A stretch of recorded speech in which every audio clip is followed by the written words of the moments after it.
Welcome to the History AI podcast, where the past comes alive with facts, anecdotes, and a dash of humor. Here are your hosts, Chuck and Marco. Welcome back to the History AI podcast, where we dive into the intriguing tales of yesteryears using the power of artificial intelligence. I'm Chuck. And I'm Marco. Today, we have an extraordinary tale from the annals of military history, the capture of the Dutch fleet at Den Helder in 1795. It's a story filled with daring tactics, unexpected heroes, and a turning point that reshaped the landscape of Europe. That's right, Marco. But before we dive into the icy waters of Den Helder, let's set the scene and talk about what was happening in the world at that time. The year was 1795, and Europe was a chaotic mess. Imagine a giant continental food fight, but with less spaghetti and more cannons. The French Revolutionary Wars were in full swing, sparked by the French Revolution's radical shake-up of society. The French had decided they were done with monarchies and were now keen on spreading their revolutionary ideas across Europe, much to the dismay of the neighboring kingdoms. Picture it, France was like that one overly enthusiastic friend at a party who's just discovered a new dance move and insists everyone else should try it too. Except instead of dance moves, it was revolutionary ideals, and instead of a party, it was a series of brutal military campaigns. On one side of this dance-off were the French Republicans, determined to overthrow the old order. They were facing a coalition of European powers that included Great Britain, Austria, Prussia, and the Dutch Republic. Each member of this coalition was desperately trying to keep the revolutionary fervor from spilling over into their territories. The Dutch Republic, also known as the United Provinces, was caught in a tricky situation. Internally, they were divided between the pro-French patriots, who saw the French Revolution as an inspiration, and the pro-British Orangists, who were more inclined to stick with the traditional monarchy. And let's not forget about the weather. The winter of 1794 to 1795 was exceptionally harsh. It was so cold that even your weird uncle who insists on wearing shorts all year round would have put on pants. Rivers and canals across the region froze solid, creating conditions that would play a pivotal role in our story. Exactly, Marco. This freezing weather turned the Zuiderzee, the large body of water where the Dutch fleet was stationed, into a giant impromptu ice rink. The Dutch ships, which were supposed to be patrolling the waters and keeping the French at bay, were suddenly stuck, immobile on the ice. So, we've got the French Republic, like an overly enthusiastic dance instructor, spreading their revolutionary dance moves across Europe, and the Dutch Republic, caught between internal strife and external threats, with their fleet frozen in place. Quite the setup for a dramatic showdown? Absolutely. And this is where the ingenuity and audacity of the French military leaders come into play. Now that we've set the stage, let's meet our key players in this icy drama. Picture it as a historical episode of Survivor, but instead of tropical islands, we've got frozen seas and revolutionary zeal. On one side, we have the French Revolutionary Forces, led by General Jean-Charles Pichegru. Pichegru was like the ultimate team captain in a game of Risk, always strategizing and plotting his next move. He had already secured several impressive victories for the French Republic, making him a formidable opponent.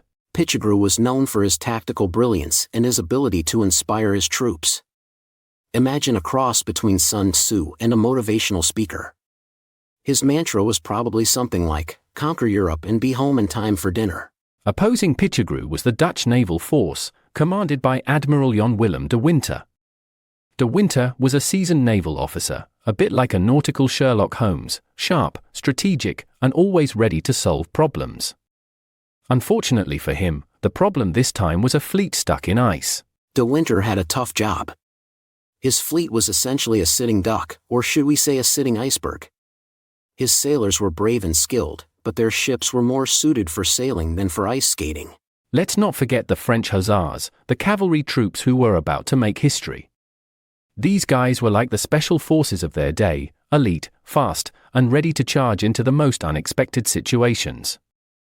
Led by General Johann Willem de Winter, they were the wild cards in this high-stakes game. And just to clarify, the French hussars weren't charging on ships or even skates. They were on horseback, trotting across the frozen Zuiderzee. Imagine telling your horse, "Okay, buddy, today we're not galloping into battle, we're going to prance on ice like figure skaters." And then there were the Dutch patriots and Orangists, the internal factions within the Dutch Republic.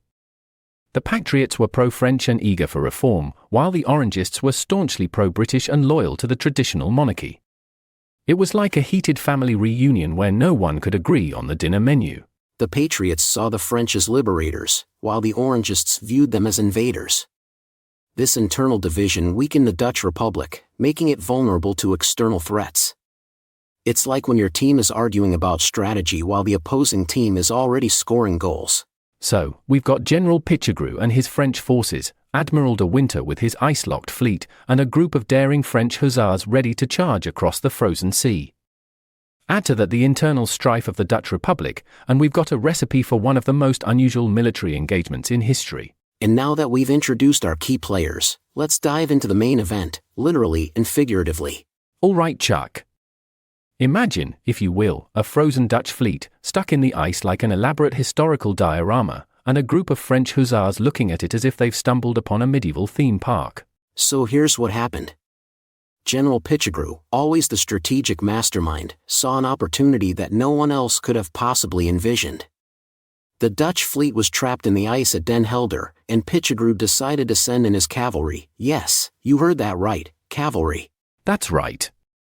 On January 23, 1795, General Pichegru ordered a detachment of French hussars, led by General Johann Willem de Winter, to advance across the frozen Zuiderzee.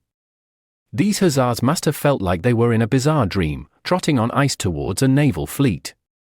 Picture it, horses on ice, the ultimate challenge for any equestrian. The Dutch sailors, who were expecting an attack from the sea, were completely blindsided. I mean, who would expect a cavalry charge in the middle of winter on a frozen sea? It's like showing up to a chess match with a football team. The French hussars approached the immobilized ships with a mix of audacity and bewilderment. I can only imagine the conversations between them. Pierre, do you think the horses can do a triple axel? No, but we can sure give those Dutch sailors a surprise.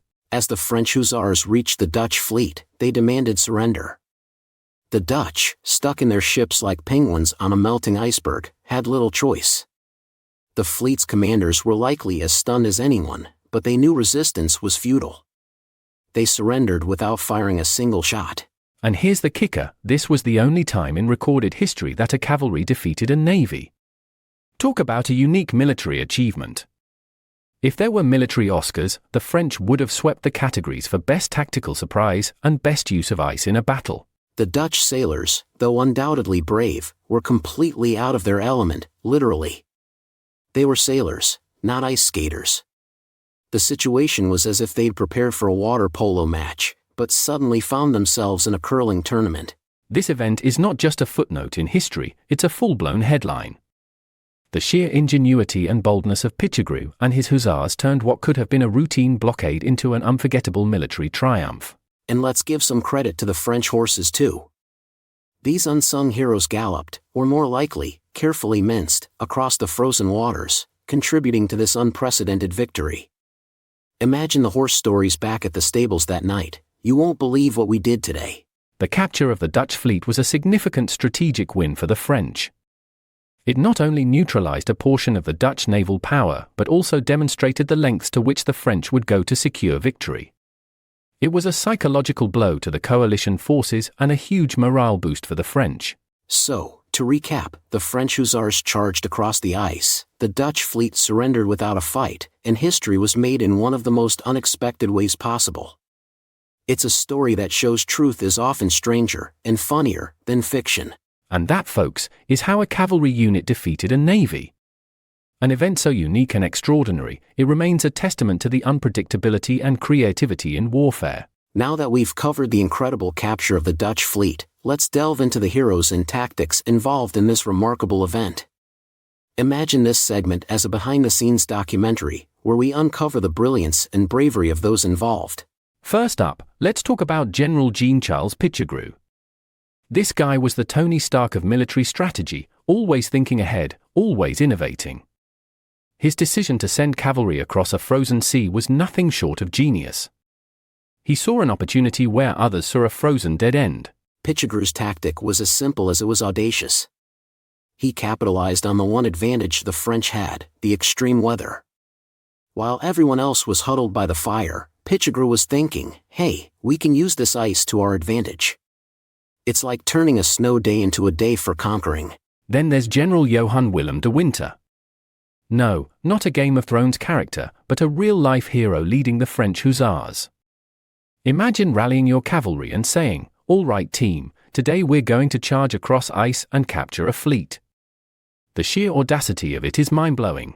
De Winter's troops must have had a mix of excitement and bewilderment. I can picture them nervously joking as they trotted onto the ice. Hey Jacques, if this doesn't work out, at least we'll have a great story to tell the grandkids. The French hussars themselves deserve a spotlight. These were elite cavalrymen, trained to charge into battle on horseback, not to perform a graceful ice ballet. Yet, they adapted to the bizarre situation with remarkable skill and bravery. It's like watching hockey players suddenly asked to play soccer on ice. And let's not forget the tactics employed. The French approached the Dutch fleet under the cover of darkness, adding an element of surprise. By the time the Dutch realized what was happening, it was too late. They were surrounded by cavalry on an ice field. It's the kind of plot twist you'd expect in an action movie, not real life. The Dutch, on the other hand, were led by Admiral Jan Willem de Winter, another de Winter, but on the opposing side. He and his men were caught in a surreal situation. They were seasoned sailors, ready to face sea battles, not icebound cavalry charges. It's like preparing for a boxing match and ending up in a chess tournament. Admiral de Winter and his crew displayed admirable composure. Despite being outmaneuvered in such an unexpected way, they surrendered with dignity, avoiding unnecessary bloodshed. It's a testament to their professionalism and understanding of the hopelessness of their situation.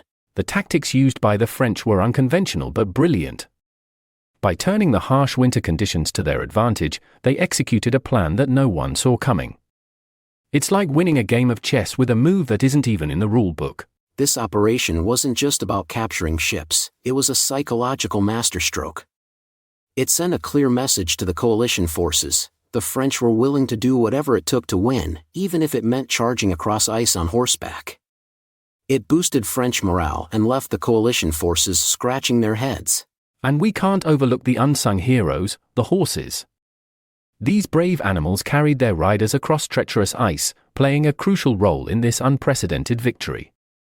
Imagine the conversations in the stables later. So, what did you do today?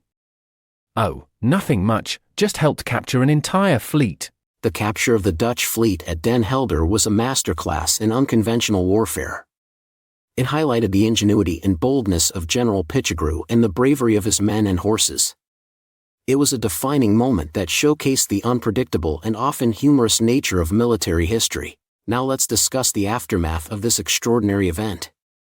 One of the most remarkable aspects of the capture of the Dutch fleet at Den Helder was the absence of casualties. That's right folks, zero, zilch, nada. Not a single shot was fired, and no one was harmed. It's like the ultimate nobody gets hurt scenario. It's almost as if the Dutch and French held an impromptu ice dance competition instead of a battle. Instead of bloodshed, you had a peaceful surrender on the frozen Zuiderzee, which is about as rare in military history as a unicorn sighting. The French capture of the fleet had significant strategic and psychological impacts. For the French, it was a massive morale booster. They had pulled off an unprecedented victory using nothing but ingenuity and bravery. It was like winning the lottery on your first ticket. On the flip side, the Dutch Republic suffered a major blow. Losing their fleet without a fight was a huge hit to their military pride and capabilities. Imagine preparing for a heavyweight boxing match, only to find out your opponent has just taken your gloves and walked away with them. This event also played a crucial role in the political landscape of the region. The Dutch Republic was already weakened by internal strife between the Patriots and the Orangists. The capture of their fleet by the French hussars accelerated the decline of the old Dutch regime and paved the way for the establishment of the Batavian Republic, a French puppet state. The coalition forces, which included Great Britain and Austria, were left in shock. The idea that a fleet could be captured by a cavalry charge was so outlandish that it probably made some military strategists rethink their entire approach. It's like finding out your chess opponent has been playing checkers the whole time and winning. The long-term impact of this event is fascinating. It demonstrated the importance of adaptability and unconventional thinking in warfare. It showed that sometimes, the most bizarre ideas can lead to the greatest victories. It's a lesson in thinking outside the box, or in this case, thinking outside the boat. For the French, it was a shining example of their revolutionary zeal and resourcefulness. For the Dutch, it was a humbling moment that forced them to reassess their strategies and alliances. And for military historians, it remains a one-of-a-kind story that exemplifies the unpredictable nature of war. So, what's the takeaway from this icy episode? Well, aside from the obvious, never underestimate the power of a good winter coat. It's that creativity and courage can lead to extraordinary outcomes. Whether you're facing a fleet of ships or just a tough day at work, sometimes the craziest ideas are the ones that work. And let's not forget the horses.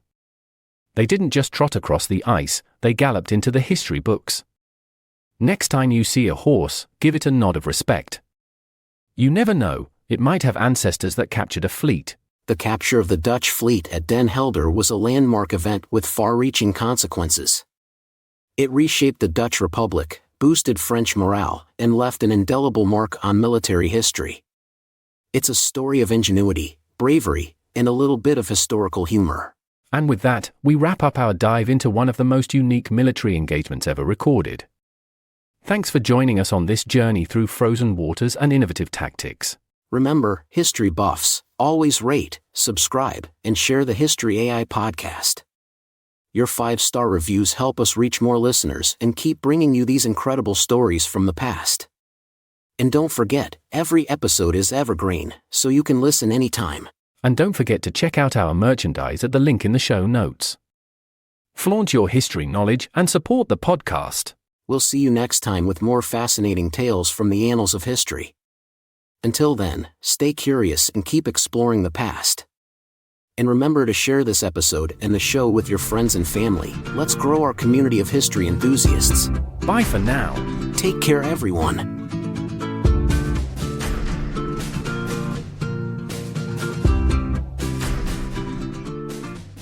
Looking for the perfect way to show appreciation for the incredible mom in your life? Discover Exhausted Moms, a coloring journey to relaxation and humor, the coloring book that speaks directly to the heart of motherhood. Gift her an escape into pages of laughter, empowerment, and moments of tranquility. With Exhausted Moms, she'll find a blend of whimsical illustrations and inspiring quotes that celebrate her daily triumphs and challenges. Crafted with love from images I created for the mother of my children, each page offers a space for creativity and relaxation, a reminder that she's doing an amazing job, even on the toughest days. Give the gift of laughter, peace, and recognition. Exhausted Moms isn't just a coloring book, it's a hug, a nod of understanding, and a token of appreciation for everything she does. Surprise her with Exhausted Moms today and watch her face light up with joy. Because every mom deserves a moment to herself, wrapped in the colors of love and support.